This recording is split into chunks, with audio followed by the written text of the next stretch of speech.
আজকে আমি টমেটো দিয়ে, ডিম দিয়ে আর পাউরুটি দিয়ে একটা জিনিস কি বানাবো চলুন দেখে নেওয়া যাক। আমি টমেটোগুলোকে চাকতির মতো করে আগে গোল গোল করতেছি।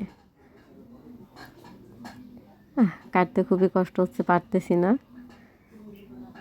টমেটোগুলো একটু শক্ত শক্ত আর একটু নরম হলে ভালো ছিল, একদম তুলতুলো। এবার আমি ডিমটা নিয়েছি, ডিমটাও কাটতে পারতেছি না। দেখা যাক কিরকম হয় কাটা।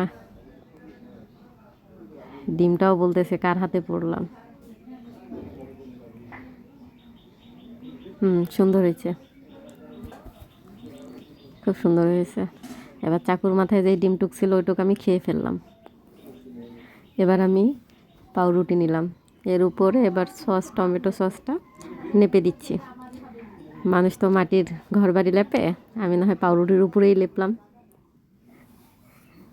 ভালো মতো লেপালেপি শেষ।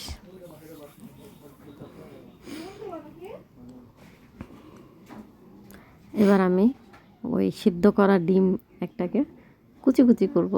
কুচি কুচি করতেও পারছিলাম না, খুবই সমস্যা হচ্ছিল। দেখা যাক কিরকম কুচি হয়। বাহ, খুব সুন্দর হচ্ছে কুচি কুচি করাটা।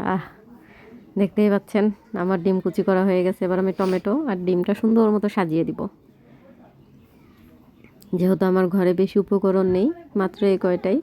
আর যখন রেস্টুরেন্টের কিছু খাবার খেতে মন চায়,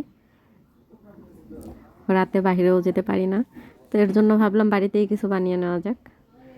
তার জন্য এবার আমি আবার টমেটো সস লেপতেছি ডিম আর টমেটো গোলের উপর।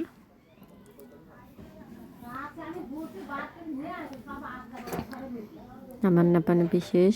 এবার আমি আরেকটা গোল পাউরুটিকে এর উপর দিয়ে চাটকাই দিব। আমার চাটকানো হয়ে গেছে, আমার বার্গার, ডিম বার্গার রেডি। এবার আমার বর খাবে এটা, দেখা যাক কেমন হয়। অনেক বড় হা করে খাও তো, দেখো তো কেমন হয়েছে বার্গারটা। দেখো অনেক সুন্দর হয়েছে, সবটুকু খেয়ে নিছে এক কামড়ে, দেখছো অনেক মজা। তো বাইরে রেস্টুরেন্টে অনেক খেয়েছে বার্গার, কিন্তু এটা তার থেকে বেশি টেস্টি লাগছে আজকে।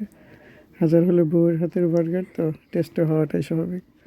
তো তোমাকে অনেক অনেক ধন্যবাদ।